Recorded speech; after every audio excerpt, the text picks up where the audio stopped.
दरम्यान मुख्यमंत्री देवेंद्र फडणवीस आणि मंत्री आशिष शेलार यांनी राहुल गांधींनी जी टीका केलेली होती त्यावर कसा पलटवार केला ते आपण पाहूया।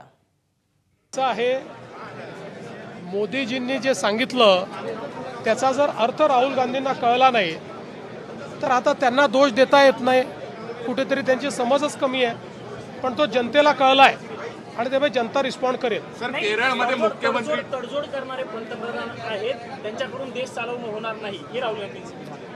असं आहे, देशामध्ये सर्वात रिजेक्टेड नेता हे राहुल गांधी आहेत।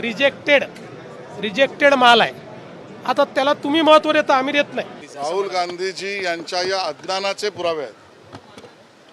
दुर्दैवाने एका मोठ्या राजकीय पक्षाचा नेता अशा अज्ञानातून विधान करत असेल तर त्याच्यावर टीका तरी आम्ही काय करायची।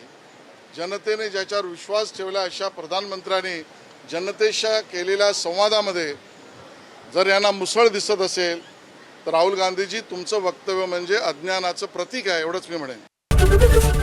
एबीपी माझा, उघडा डोळे बघा नीट।